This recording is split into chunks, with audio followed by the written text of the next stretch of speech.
अगर आपको सिर्फ 2 चैनल्स पकड़ने हो for either you building your brand right now और anybody else, marketplace versus quick commerce versus D2C, अगर सिर्फ 2 पिक करने हो, which two would you pick? Yeah, to begin with, honestly, if I have to build something, to begin with, it will be, let's say, D2C and marketplaces. Okay. And then gradually I'll move on to quick commerce. क्योंकि quick commerce और market places अगर आपने pick कर लिया दोनों, या quick commerce और आपने D2C पिक कर लिया, आप कहीं ना कहीं फंस जाओगे. तो why I am saying this, quick commerce limitation of stock keeping at their end. तो आप सारा पोर्टफोलियो एक्सप्रेस नहीं कर सकते. अगर आप सारा पोर्टफोलियो एक्सप्रेस कर सकते हो, वो मार्केट प्लेसेस हैं और ट्रस्ट भी लोगों को Amazon Flipkart of the world पे है. तो आपने पोर्टफोलियो बिल्डअप करा अपनी वेबसाइट पे, एक्सपेंशन के लिए आपने मार्केट प्लेसेस यूज करा कि ट्रस्ट आ जाए. जब धंधा बढ़ गया तो आपने क्विक कॉमर्स पे लॉन्च. पुल आ गया ब्रांड का, तो वहां पे मतलब आपके लिए at least with your experience you still don't believe कि quick commerce should be your top preference? No, it should be depend again. It is category specific. Let's say tomorrow I'm launching a namkeen brand. I'll prefer, let's say, quick commerce and marketplaces. I'll never do a D2C क्योंकि मेरी D2C पे कभी match नहीं बन सकती.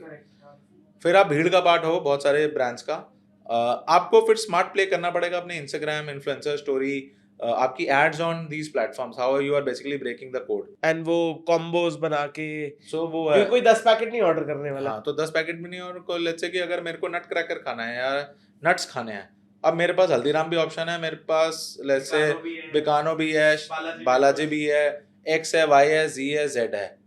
तो अब मेरे को कुछ बनाना है तो अलग ही बनाऊंगा. जैसे for example one of my known guys he is trying to build something in a very niche category. वो जैन फूड के ऊपर कुछ बनाने की कोशिश कर रहा है बिकॉज इज अ जैनी. अब now is trying to build that particular product on let's say quick commerce. Again I told him, मैंने कहा भाई बहुत डिफिकल्ट है honestly. One, market is small. Top of it you are trying to build a niche on a platform जहां limitation तेरे पास already बहुत सारी हैं. But he's managed to do some bit, तो ठीक ठाक कर पा रहा है. बट वो ग्रोथ स्पर्ट नहीं ला पा रहा क्योंकि वो एक लिमिटेशन फैक्टर बन जाता है. जैसे कोई कॉमर्स में आपके पास सेल आ जाएगी शुरू में, बट आपको जब ग्रोथ लानी है तो कैसे लाओगे, क्योंकि 50 लोग और बैठे हैं ना आपका खाने के लिए. तो that's how it is.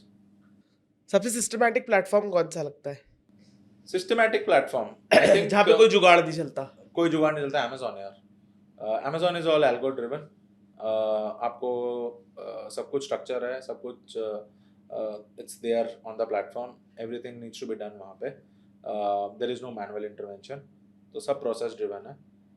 But I think process driven होने के साथ साथ, this is I am talking about front end और let's say back end management. When I say logistics etcetera, I think in India it is a bigger problem to solve.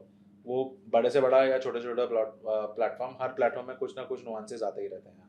Let's say अब जुलाई अगस्त आ गया है, बारिशें आएंगी, logistics बिल्कुल system fail हो जाएंगे सबके. क्रिसमस, न्यू ईयर, दिवाली जैसा टाइम फ्रेम आएगा, ऑर्डर्स ज़्यादा आते हैं, which is good for everyone. But thefts, problem at let's say warehousing, ये हो जाती है.